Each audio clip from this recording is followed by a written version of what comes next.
Hi everyone. I'd like to talk about some examples about normal distribution, in particular how to find the area of normal distribution. And basically you'll be using your graphing calculator to find the probability, or you could also use table A2. But here I'd like to focus on showing you how to use your graphing calculator to find the probability of a normal distribution. Okay, so first I'd like to talk about an example from section 6.2, which is about standard normal distribution. So standard normal distribution is when the mean is 0 and the standard deviation is 1. So here we'd like to find the area, or equivalently, the probability of this blue shaded region. Okay, so the work that I want you to show is on the right here. But now let's use our calculator to see how I get this answer. Okay, so first go to second, then VARs, and then select number 2, which is the normal CDF. Then type in the lower bound, which is negative 1.07, comma, and then 0.67, parentheses. Okay, so here's how I got the probability, 0.6063. Okay, then let's try another problem. Okay, so now I'd like to find the probability for these two different shaded regions. And here the mean is 100 and the standard deviation is 15, which tells you that both of these are not standard normal distribution. Okay, so let's see how we find those probability. Okay, so first for the probability where x is less than or equal to 118. So see here I use x instead of z because z stands for a standard normal random variable, where x stands for just a random variable. Okay, so when x is less than or equal to 118, that is the same as x is from negative infinity to 118. Okay, so let's see how I get that probability on my calculator. So the same, second VAR, and then select option 2. So first we'd like to type in the lower bound. Now for a graphing calculator, it doesn't have an expression for infinity, whether it's positive or negative.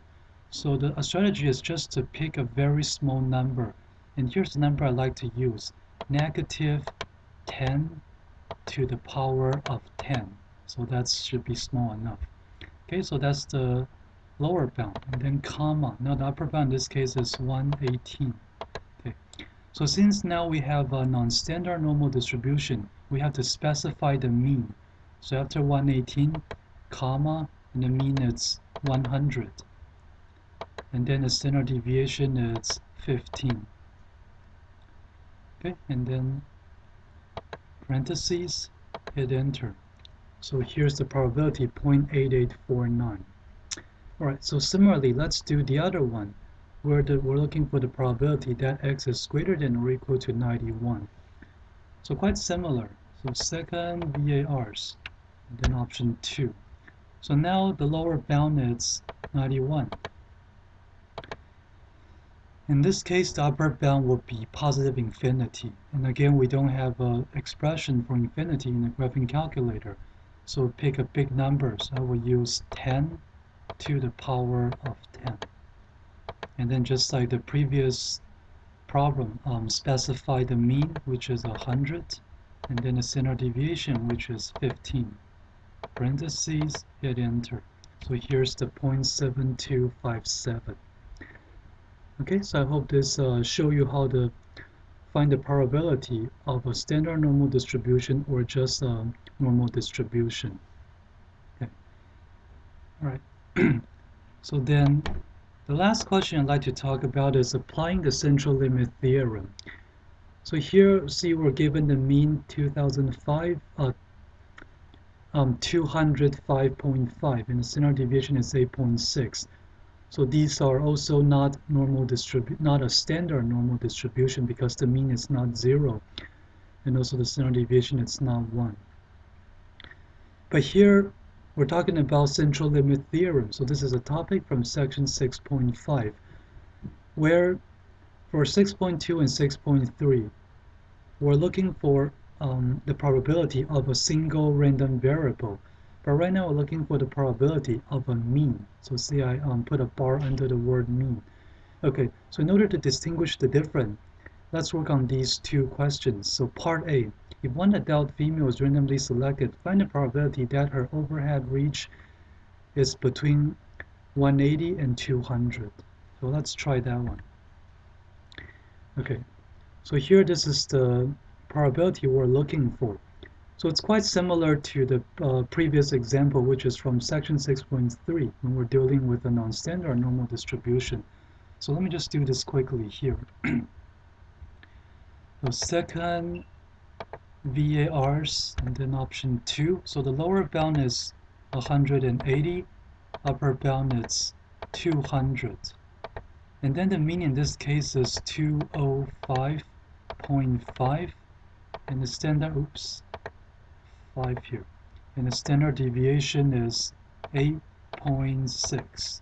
Okay, so parentheses and then hit enter. So that's the 0.2597. Okay, so for this part is really just finding the probability from a non-standard normal distribution because we're just looking for the probability of a random variable between two numbers. Now let's look at part B.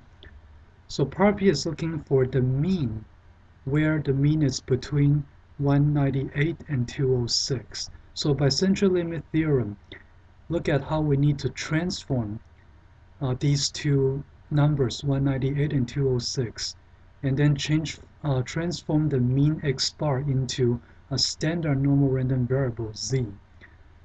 So basically we need to subtract the given number, say 198, by its mean, and then divide it by the standard deviation. And then also from the standard deviation, divide that by square root of the sample size. In this case, it's 50. And then we do the same for the upper bound, which we use 206. Okay, so after you do these simplification, then at the second row, you will see now we have a z-score, which is a standard normal random variable. Then, to find the probability, go to second VARs, and then option 2. So just typing all these numbers. Negative 6.166628.906. And then comma. Upper bound it's 0.4111085973. Then parentheses. Okay, and then hit enter. So here's the 0.9565. Okay, so in your homework, like in my stat lab, be careful that if you round your answer before you get to the final step, then your final answer might be different from what my stat lab consider as accurate. So my suggestion is just keep as many digits as possible till you get to the final answer. Okay, so I